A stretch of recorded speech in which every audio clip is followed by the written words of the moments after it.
Monsieur Zeytoun! Monsieur Zeytoun! Qu'est-ce qu'il y a, les enfants? Vous pouvez pas augmenter un peu le son, s'il vous plaît? J'arrive! Et Monsieur Zeytoun en pyjama descendait l'escalier en colimaçon, se dirigeait vers le poste, se penchait dessus. Ça va comme ça, les enfants? Encore un peu, Monsieur Zeytoun, encore un peu. C'est bon. Merci, Monsieur Zeytoun. Il remontait chez lui, et quelques secondes après, Monsieur Zeytoun! Monsieur Joseph!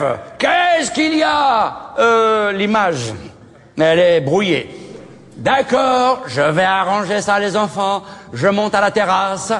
Merci, Monsieur Zeytoun. Monsieur Zeytoun! Qu'est-ce qu'il y a encore? Eh, faites vite.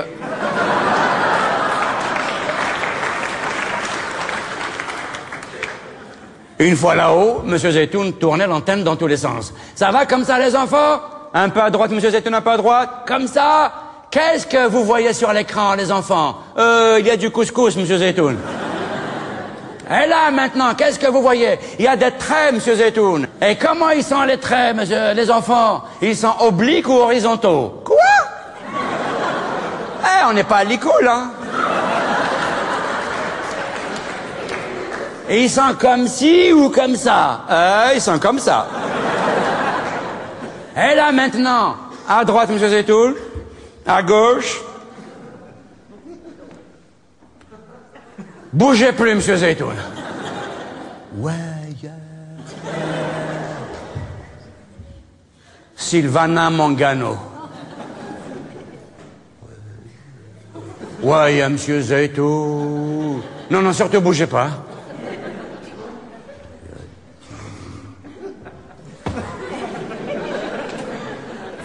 Sylvana Mangano dans le film Rien mère. Elle plante du riz dans une rizière. Son chemisier et son short mouillé lui collent à la peau.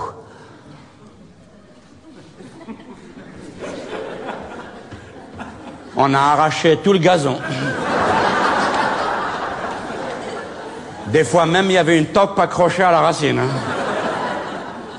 Ce jour-là, notre sexualité s'est brutalement révélée. En quelques secondes, comme un volcan en éruption, elle est passée du stade de l'inconscient au stade olympique de la conscience. À cause de Sylvana Mangano. Pour les générations d'aujourd'hui qui ne la connaîtraient pas, c'est un peu le mixte entre Monica Bellucci, Laetitia Casta et Zoubida l'hélicoptère. Depuis qu'elle était passée sur la télévision de M. Zeytoun, c'était fini de notre tranquillité. La libido bouleversante et désespérée de dizaines de gamins allait déferler sauvagement sur la cité.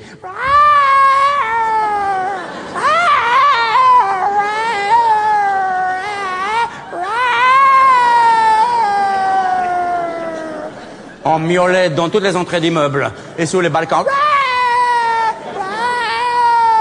On descendait les gouttières.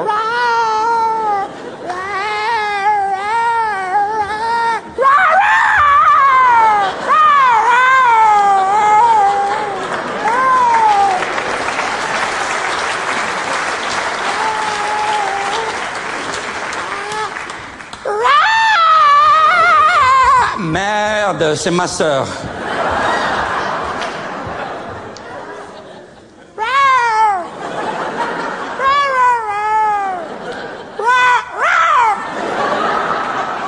Rentre à la maisonnade, Dina. Il n'y a que des chats dans la rue. Là. Ils vont te griffer. Ah, Shimzara. Le lendemain même, je suis tombé follement amoureux de Jeannette, la fille de notre voisin pied noir que tout le monde dans la cité appelait Monsieur Charlot, tellement il était gentil. Jeannette et moi, on jouait souvent ensemble. Elle jouait très très bien au football. Mais depuis ce jour, je ne voyais plus qu'elle. Le ballon me passait par-dessus la tête. Mais attrape le ballon, Mohamed, qu'est-ce qui t'arrive? Mais tu es devenu fou, quoi?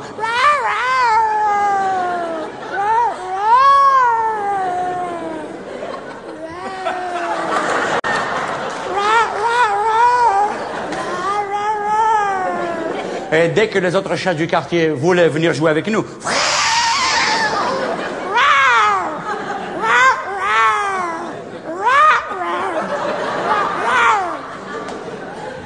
nous jouions aussi à qui écraserait le maximum de fourmis. Les rouges représentaient les Français et les noirs les Arabes. On passait des heures entières dans les jardins à les écraser sur l'herbe et à la fin du jeu, on comptait les cadavres de fourmis et l'équipe qui avait perdu devait crier « Vive l'Algérie française » ou « Vive l'Algérie algérienne » selon le cas, ce qui était considéré comme l'humiliation suprême.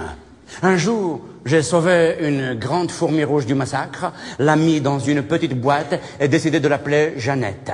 J'avais appris par cœur des morceaux entiers de dialogues de mes films d'amour préférés et les lui répétais en secret. Je lui disais tout ce que je n'osais jamais avouer à l'autre Jeannette. Et dès que je me sentais à l'aise, je me laissais aller à l'improvisation.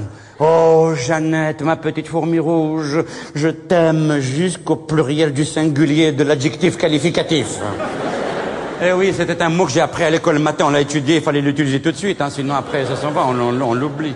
Puis c'est un film compliqué. À l'époque, on allait très souvent au cirque avec l'école. Les maîtres et les maîtresses nous emmenaient, on était des milliers d'élèves à traverser la ville et on allait sous les chapiteaux. Jeannette et moi, on se débrouillait toujours pour être à côte et la main dans la main. On traversait les rues et les avenues et c'était les plus beaux jours de ma vie. J'aurais aimé que cela dure éternellement. C'était la grande époque des Bouglione, des Pinder, mais moi, mon préféré, c'était le cirque Amar, à cause de la sonorité du nom, plus facile à retenir. Dans la culture maghrébine ancienne, un grand nombre de contes commencent par du temps où les animaux parlaient.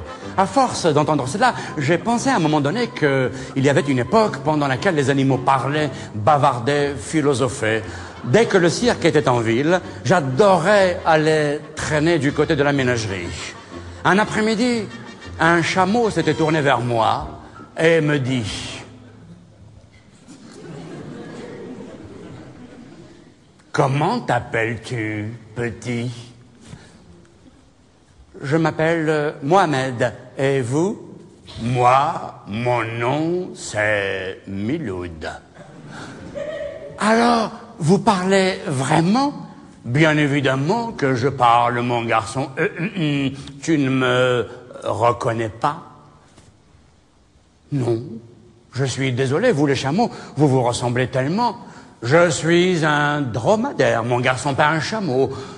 C'est drôle, depuis que les hommes parlent, ils ne cessent de nous confondre avec nos cousins. Mais laissons tomber cela, ça n'a aucune importance. Et parlons de choses plus sérieuses. Est-ce que tu as déjà vu l'Atlantide? C'est quoi ça? C'est un très grand film. Comment vous savez ça, vous? Un dromadaire, ça ne rentre pas dans un cinéma, il me semble. Sache, mon petit garçon, que le modeste dromadaire qui en ce moment même te parle en toute humilité était autrefois un grand acteur. Oh, vous? Parfaitement. Je suis le premier acteur algérien de l'histoire du cinéma. J'ai joué avec Rudolph Valentino, Marlène Dietrich, Jean Gabin, Gary Cooper. J'ai joué avec Omar Sharif, Pierre Blanchard, Rému, Fernandel. Ça t'embouche un coin, ça, hein? Je me souviens très bien de la première fois où j'ai fait un film. C'était en 1921, avec Jacques Feder pour le film L'Atlantide, précisément. J'étais mort de trac, j'étais jeune, j'en tremblais de peur. Mais en dépit de ma maladresse, le grand metteur en scène Jacques Feder avait senti que j'avais la bosse du cinéma. Et qu'est-ce que vous faites là, alors, dans ce cirque? Je suis trop vieux maintenant, et le cinéma ne veut plus de moi. Et j'ai fini comme une vulgaire attraction dans ce cirque.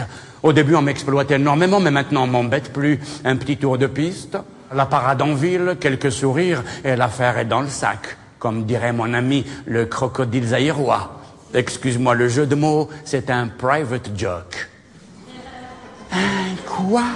Un... Oh, tu entends la musique? C'est ma musique, c'est mon numéro. Il va falloir que j'y aille, mon petit. Et quand faut y aller, faut y aller. Passe me voir quand tu veux. Je te raconterai des anecdotes extraordinaires. Je te parlerai des acteurs et des actrices, des réalisateurs et des régisseurs. Je te raconterai l'histoire du cinéma. Et je te donnerai des leçons de pro, si jamais un jour l'idée saugrenue ou merveilleuse de devenir acteur te traversait la tête. Ciao, bello. Ciao, ciao.